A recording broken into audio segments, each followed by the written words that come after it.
Bonjour, nous lisons dans l'évangile de Marc au chapitre 9 à partir du verset 15. La foule est rassemblée et dès que les gens virent Jésus, ils furent tous très surpris et ils accoururent pour le saluer. Jésus demanda à ses disciples: « De quoi discutez-vous avec eux ?» Un homme dans la foule lui répondit: « Maître, je t'ai amené mon fils, car il est tourmenté par un esprit mauvais qui l'empêche de parler. L'esprit le saisit n'importe où, et il le jette à terre. L'enfant a de l'écume à la bouche, et il grince des dents, son corps devient raide. J'ai demandé à tes disciples de chasser cet esprit, mais ils ne l'ont pas pu. » Alors Jésus leur déclara: « Amenez-moi l'enfant. » Et dès que l'esprit vit Jésus, il secoua rudement l'enfant. Celui-ci tomba à terre, il se roulait par terre, il avait de l'écume à la bouche. Jésus demanda au Père: « Depuis combien de temps cela lui arrive-t-il » Et le Père répondit: « Depuis sa petite enfance, et souvent l'esprit l'a poussé dans le feu ou dans l'eau pour le faire mourir. Mais aie pitié de nous et viens à notre secours si tu peux. » Jésus répliqua: « Si tu peux, dis-tu? Mais tout est possible pour celui qui croit. » Aussitôt, le père de l'enfant s'écria: « Je crois, mais aide-moi, car j'ai de la peine à croire. » Jésus vit la foule accourir près d'eux. Alors il menaça l'esprit mauvais et lui dit: « Esprit qui rend muet et sourd, je te le commande, sors de cet enfant et ne reviens plus jamais en lui. » L'esprit poussa des cris, secoua l'enfant avec violence et sortit. Le garçon paraissait mort, de sorte que beaucoup de gens disaient: « Il est mort. » Mais Jésus le prit par la main, le fit lever, et l'enfant se tint debout. Quand Jésus fut plus tard rentré à la maison, et que ses disciples furent seuls avec lui, ils lui demandèrent: « Mais pourquoi n'avons-nous pas pu chasser cet esprit ?» Et Jésus leur répondit: « C'est par la prière seulement qu'on peut faire sortir ce genre d'esprit. » Louange à toi, ô Christ. Amen.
Les protestants sont les enfants de la Réforme.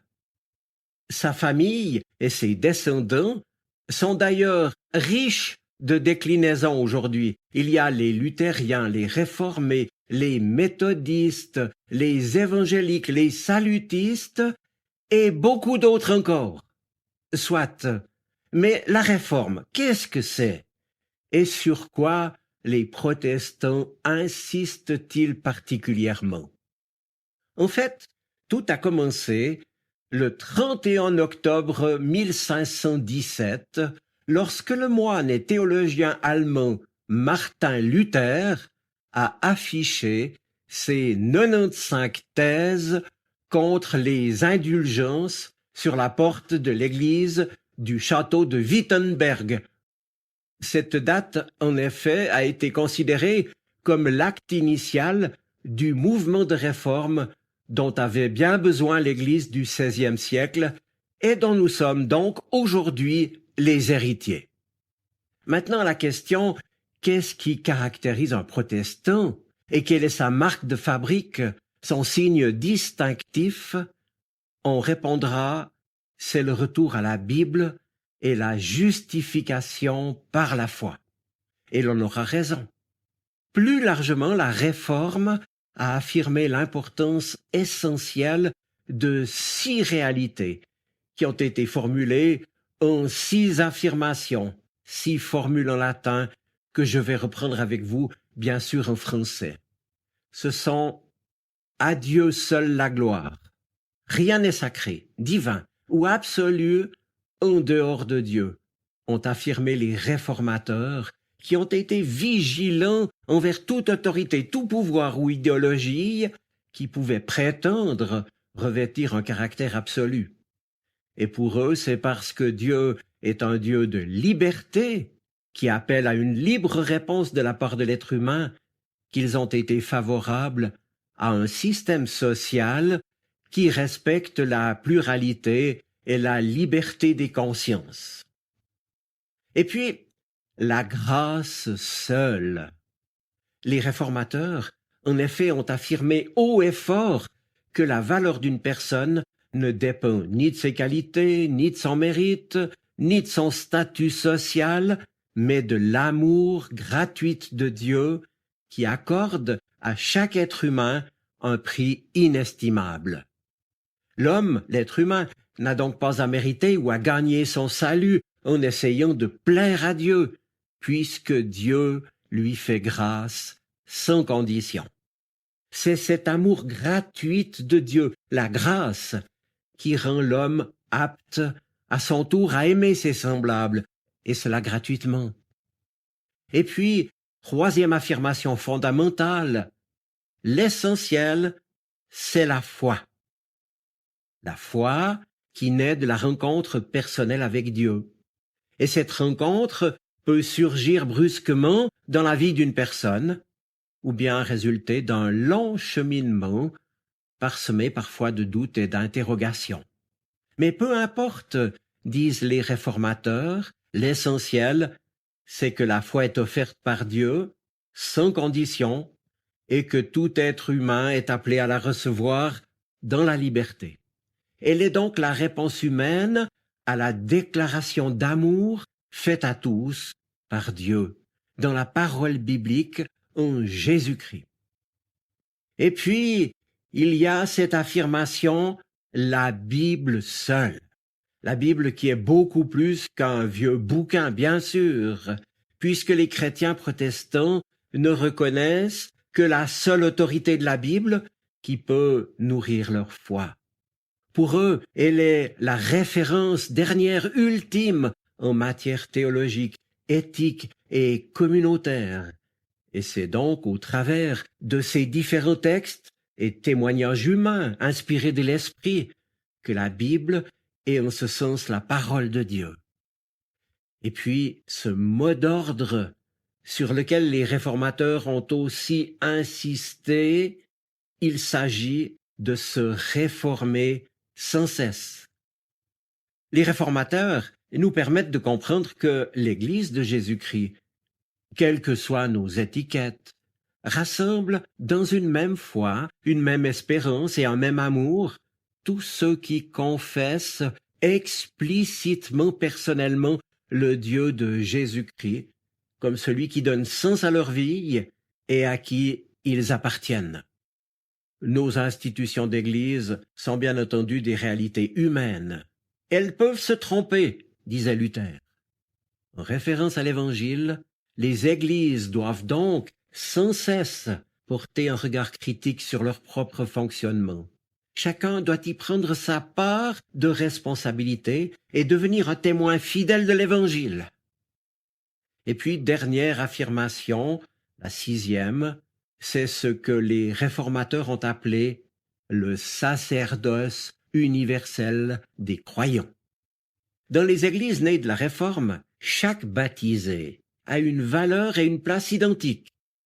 Pasteurs, diacres et laïcs se partagent le gouvernement de la communauté. Les pasteurs n'ont donc pas de statut à part dans l'Église. Ils n'y exercent en somme qu'une fonction particulière pour laquelle ils ont été formés théologiquement. Or, je veux insister ici sur le fait que la Réforme n'a pas été seulement un bouleversement théologique, mais bien plus encore. Car si Luther et Calvin, par exemple, ont bien été des grands théologiens de notre Occident chrétien, de véritables docteurs de l'Église, comme on dit, ils ont d'abord été des chrétiens engagés, qui ont fait eux-mêmes l'expérience de la présence et de la puissance du Christ ressuscité. D'ailleurs, Luther aimait à le dire, je cite, « Seule l'expérience fait le chrétien et le théologien ».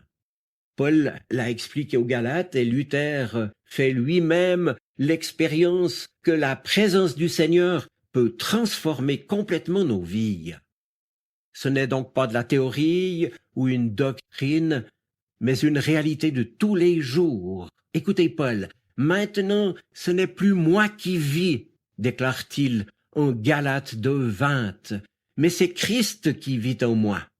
La vie humaine qui est la mienne, je la vis maintenant dans la foi au Fils de Dieu qui m'a aimé et qui a donné sa vie pour moi. » Fondée sur la Bible, la vie chrétienne, c'est une expérience et pas une doctrine, car en parlant de la justification par la foi seule, Luther n'a pas souhaité défendre un système théologique. Non, ce qu'il a voulu mettre en avant, c'est justement d'abord cette expérience qui était la sienne et qu'il a su ensuite interpréter à la lumière de l'Écriture pour en faire un principe de vie, une expérience de vie parfois tissée, c'est vrai, d'angoisse, de joie et de colère, de doute et de questions. Or, le texte de l'Évangile que nous avons lu tout à l'heure en Marc 9 pose justement une question redoutable sur la foi. Car l'importance de ce récit, ce n'est pas simplement le miracle de la guérison de l'enfant, mais c'est la confession de foi, l'affirmation de la foi du père de l'enfant, qui est comme ce qui va rendre possible la guérison. C'est parce qu'il croit en Jésus que le père de l'enfant peut, ou plutôt que son fils peut guérir. Mais du coup, bien sûr, nous nous retrouvons face à une question qui est au fond celle des disciples. Pourquoi demandent-ils à Jésus? Pourquoi eux n'ont-ils pas pu? Pourquoi ne sont-ils pas parvenus à guérir l'enfant? Leur question, bien sûr, nous concerne tous. Et puis, qu'est-ce que cela implique concrètement pour nous? Et suffit-il de croire pour que tous guérissent? Ces questions sont légitimes. Et si les disciples de Jésus se les sont posées, c'est qu'il est évident que la foi ne peut exister sans que nous ne réalisions parfois et en même temps que nous avons de la peine à croire. Parce que croire ne va pas de soi. Et pour nous aussi, comme le père de l'enfant qui s'adresse à Jésus, nous nous surprenons à lui dire « Si tu peux quelque chose, Seigneur, interviens, viens à notre secours. » Bref, notre foi, comme celle des disciples, reste souvent mêlée à un manque de confiance, mêlée de résistance et de défiance à le laisser agir dans notre vie et dans nos choix. Et nous avons tous plus ou moins de peine à lui faire entièrement confiance. Et c'est exactement ce que ce Père dit à Jésus.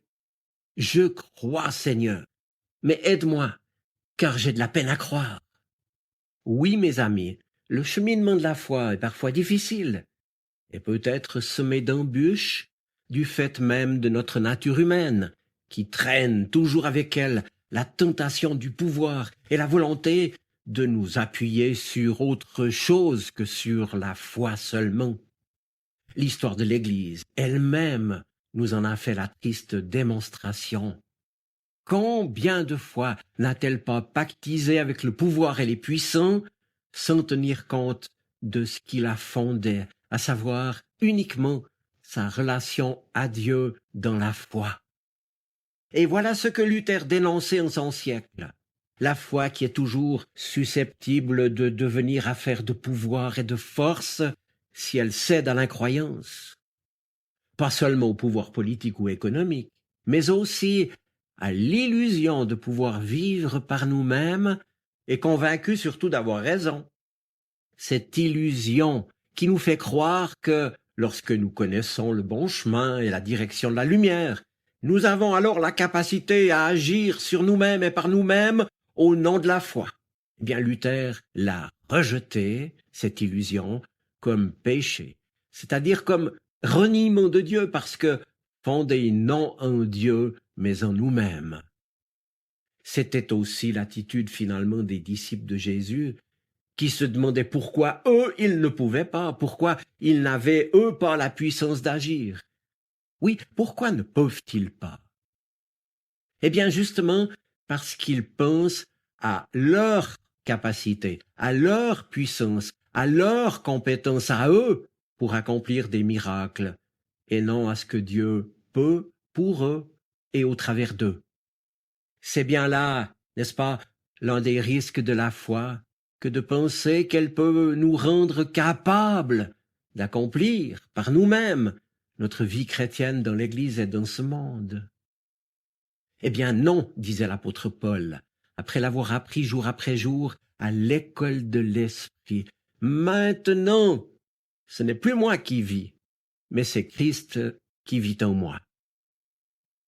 Alors certains en ont déduit, à tort bien sûr, que la foi nous rend aptes à rien d'autre qu'à accepter nos limites et notre incapacité à agir efficacement pour les autres, en conséquence de quoi ils se sont réfugiés trop souvent dans la passivité. Mais ce n'est pas du tout ce que dit Jésus dans notre récit. Ce qu'il dit, c'est « tout est possible à celui qui croit ». Oui, la foi est bel et bien une puissance. Tout est possible à celui qui croit.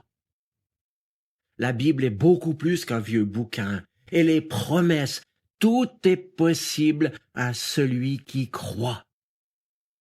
Maintenant, la question des disciples demeure. Comment envisager que la foi qui concerne notre existence dans toute son épaisseur, parfois ne débouche pas sur un résultat concret? Eh bien, revenons à notre récit de l'évangile de Marc, et alors en particulier à ces mots de Jésus qui dit ceci: « Ce genre d'esprit, rien ne peut le faire sortir que la prière. » Ce que Jésus nous indique ici, ce vers quoi il faut nous orienter avec notre question, c'est donc vers la prière, car c'est dans la prière que doit s'exprimer notre foi, notre confiance en Dieu. C'est dans cette humble relation, dans cette humble attitude de foi que Dieu honore, agissant alors avec puissance. Non pas une prière qu'il suffirait de prononcer ou de répéter pour que tout ce que nous demandons advienne aussitôt. Non, il ne suffit pas de prier pour obtenir. Non, il s'agit d'abord de comprendre que la prière dont il est ici question est bel et bien d'abord une attitude devant Dieu, une posture qui, malgré les obstacles, continue de lui faire confiance quoi qu'il arrive. L'humble prière que prononce le père de l'enfant épileptique est pour nous un modèle que nous sommes invités à suivre, quoi que nous puissions vivre et rencontrer. Seigneur, interviens. Par moi-même, je n'arrive pas à te faire confiance. J'ai de la peine à croire. J'ai de la peine à te laisser agir en moi, malade que je suis moi aussi. Mais dis un mot, et je serai guéri. Aie pitié de moi, Seigneur. Aide-moi à croire, et puis à regarder autrement, pour recevoir de toi ce que tu veux me donner dans ton amour. Ainsi, ce que Dieu accomplit en nous, par la foi et dans la prière, c'est d'abord un changement d'attitude et aussi un changement de regard, un changement qui porte sur nos critères humains et sur notre vie chrétienne, à commencer par cette idée qui voudrait que pour exister, il nous faut accomplir, agir, prouver, mériter l'amour et l'exaucement de Dieu. Non, la foi, nous dit Jésus, consiste à laisser Dieu agir et à accepter alors, avec une confiance sereine, ce qu'il veut nous donner et faire en nous et au travers de nous. Ce que l'expérience du Père, dans ce récit de l'évangile de Marc, nous apprend, c'est donc que la foi ne nous demande pas d'abord d'accomplir, mais bien de recevoir. Ce que Jésus veut nous apprendre, ce dont il nous propose de faire l'expérience, qui est celle des réformateurs aussi, c'est de placer devant Dieu notre manque de foi, notre faiblesse, nos manques et nos doutes, et de nous en remettre sans réserve à lui, que la Bible nous fait découvrir comme un Père plein de tendresse et de bonté, qui prend soin de nous. C'est la foi seule qui nous enseigne aussi à voir dans ce que le monde considère comme une faiblesse, une force. C'est elle seule qui nous fait comprendre que ce que le monde perçoit comme une impuissance est en réalité une puissance infinie, celle de la croix, celle de l'amour qui s'abaisse, qui donne et qui se donne. Oui, n'est-ce pas devant la croix, en effet, que notre vision de la puissance, de la force et du pouvoir se retrouve renversée par la générosité, la grâce de ce Dieu, Père, Fils et Saint-Esprit, communion de vie et d'amour qui se donne, qui se révèle dans la mort et la douleur, dans ce que le monde appelle impuissance et faiblesse. C'est donc, mes amis, en reconnaissant devant Dieu que nous ne pouvons rien par nous-mêmes et que nous ne sommes pas libres par nous-mêmes, que la foi placée en son pardon et en son amour nous rend capables d'être libres, libres d'espérer contre toute espérance, libres d'agir malgré notre inaptitude à agir avec éclat. Ensemble alors, réformés, évangéliques, salutistes, sans oublier les luthériens et beaucoup d'autres encore, nous nous réclamons de l'Évangile comme d'autres également qui vivent de la grâce et de la présence de Dieu, toute confession chrétienne confondue. Cela dit, évoquer aujourd'hui notre héritage de la Réforme devrait donc nous encourager, nous tous chrétiens, à revenir à la Bible beaucoup plus qu'un vieux bouquin et à nous mettre en prière pour y écouter la voix de l'Esprit de Dieu pour que nous puissions mieux encore actualiser et concrétiser le témoignage de l'Évangile dans le monde d'aujourd'hui. Vivre l'Évangile et pour l'Évangile implique obligatoirement d'apprendre à aimer, à s'aimer les uns les autres, au sens de se manifester mutuellement respect et considération. Et puis aussi apprendre à se réjouir et à prier ensemble entre frères et sœurs en Jésus-Christ, apprendre à dialoguer et à travailler ensemble. Puisse le Seigneur nous aider à persévérer sur ce chemin avec joie et confiance. En affirmant donc notre attachement à la Réforme, nous ne faisons pas œuvre de nostalgie, mais c'est le choix délibéré de vouloir entrer dans une compréhension renouvelée du cœur de l'Évangile. C'est cette redécouverte fondamentale de la Bible, de la foi et de tout ce que j'ai évoqué qui a changé l'Église il y a plus de 500 ans. Et puis nos cœurs aussi, aujourd'hui, lorsque nous nous ouvrons à la bonne nouvelle de Dieu qui s'approche de nous en Jésus-Christ. Un Dieu, je le répète, qui prend soin de ceux qui lui font confiance pour leur vie de tous les jours.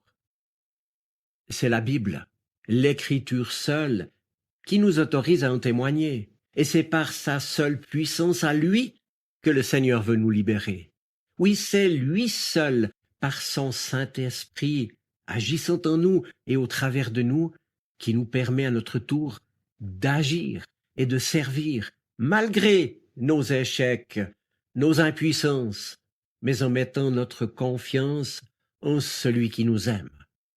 C'est la grâce de Dieu, nous sachant impuissants par nous-mêmes, je le répète, qui nous permet d'espérer, même si le monde tel qu'il va semble nous condamner au désespoir. Et c'est par la foi seulement, cette humble prière que nous adressons à Dieu, qu'il peut agir à travers nous. Alors maintenant, pour terminer, il nous faut convenir d'un dernier élément qu'on doit souligner. En effet, à quoi pourrait servir la foi si elle n'avait aucune conséquence concrète dans notre vie quotidienne, notre façon de penser, notre façon de nous comporter et de vivre nos relations avec les autres? Raison pour laquelle Jésus a tant insisté sur l'urgence, sur la nécessité de mettre en pratique son enseignement. Il attend de nous que nous agissions et notre foi doit impérativement se traduire dans des œuvres, des actions bonnes, et cela bien sûr au service de l'amour. Ce ne sont pas les intentions ou les sentiments qui vont exprimer l'amour, mais les gestes et les actes qui seuls disent ce qui nous habite. Dès lors, la question que lui, le Seigneur, nous pose, c'est « Et toi, comment vis-tu concrètement la foi chrétienne? Et puis comment, en te laissant conduire par l'Esprit du Christ, te comportes-tu au quotidien ?» Mes amis, la voilà cette expérience dont Luther a témoigné et pour laquelle il s'était donc engagé avec courage et détermination.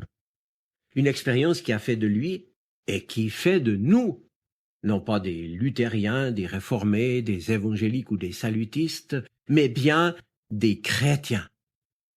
Que le Seigneur nous bénisse et nous renouvelle dans notre engagement de chrétiens à son service. Amen.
puissant.